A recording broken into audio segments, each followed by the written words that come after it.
माघ मास के शुक्ल पक्ष की जया एकादशी गत कथा।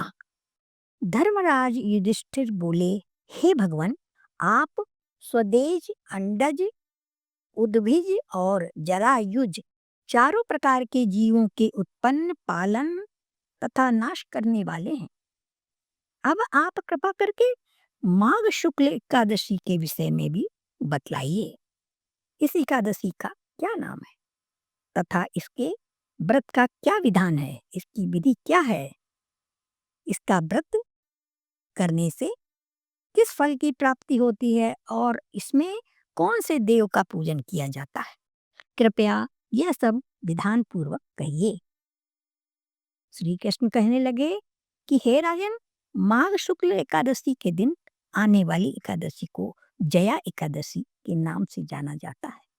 इसका व्रत करने से मनुष्य ब्रह्म हत्यादि पापों से छूटकर मोक्ष को प्राप्त होता है तथा इसके प्रभाव से भूत पिशाच आदि योनियों से मुक्त हो जाता है। इस व्रत को विधि पूर्वक करना चाहिए। अब मैं तुमसे पद्म पुराण में वर्णित इसकी महिमा की एक कथा सुनाता हूँ। देवराज इंद्र स्वर्ग में राज करते थे और अन्य सब देवगण सुखपूर्वक स्वर्ग में रहते थे। एक समय इंद्र अपनी इच्छा अनुसार नंदनवन में अप्सराओं के साथ विहार कर रहे थे और गंधर्व गान कर रहे थे। उन गंधर्वों में प्रसिद्ध पुष्पदंत तथा उसकी कन्या पुष्पवती और चित्रसेन तथा उसकी स्त्री मालिनी भी उपस्थित थे। साथ ही मालिनी का पुत्र पुष्पवान और उसका पुत्र माल्यवान भी उपस्थित थे।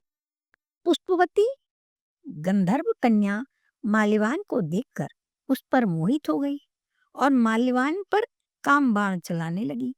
उसने अपने रूप, लावण्य और हाव भाव से माल्यवान को वश में कर लिया। हे राजन, वह पुष्पवती अत्यंत सुंदर थी। अब वे इंद्र को प्रसन्न करने के लिए गान करने लगे, परंतु परस्पर मोहित हो जाने के कारण उनका चित्त भ्रमित हो गया था।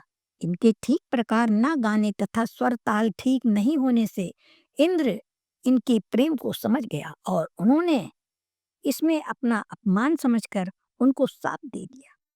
इंद्र ने कहा, हे मूर्खों, तुमने मेरी आज्ञा का उल्लंघन किया है, इसलिए तुम्हारा धिक्कार है। अब तुम दोनों स्त्री पुरुष के रूप में मृत्यु लोक में जाकर पिशाच रूप धारण करो और अपने कर्म का फल भोगो। इंद्र का ऐसा शाप सुनकर वे अत्यंत दुखी हुए और हिमालय पर्वत पर दुखपूर्वक अपना जीवन व्यतीत करने लगे। उन्हें गंध, रस तथा स्पर्श आदि का कुछ भी ज्ञान नहीं था।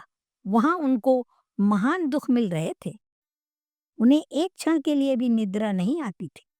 उस जगह अत्यंत शीत था, इससे उनके रोंगटे खड़े रहते और मारे शीत के दांत बजते रहते।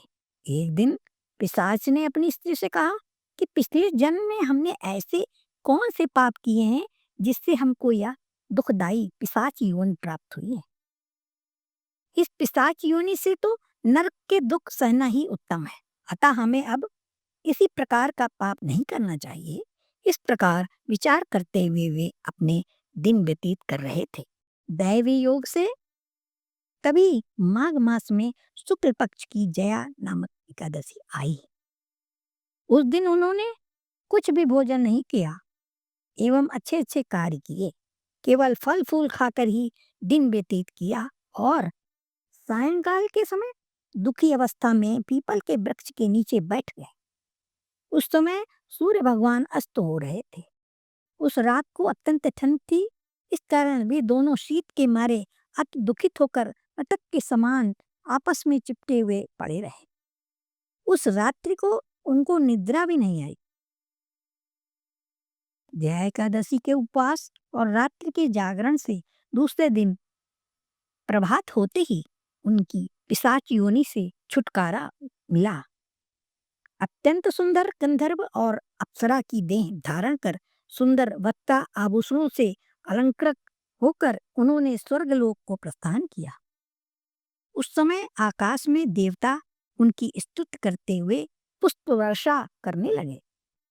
स्वर्गलोक में जाकर दोनों ने देवराज इंद्र को प्रणाम किया देवराज इंद्र इनको पहले रूप में देखकर अत्यंत आश्चर्यचकित हुए एवं पूछने लगे कि तुमने अपनी यह पिशाच योनि से किस प्रकार छुटकारा पाया, अतः हमें यह सब बताइए।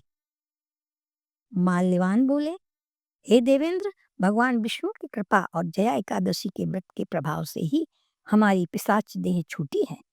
तब इंद्र बोले कि हे माल्यवान, भगवान की कृपा और एकादशी का व्रत करने से न केवल तुम्हारी पिशाच योनि छूट गई, वरन हम लोगों के भी बंदनी हो गए, क्योंकि विष्णु और शिव के भक्त हम लोगों के वंदनीय हैं।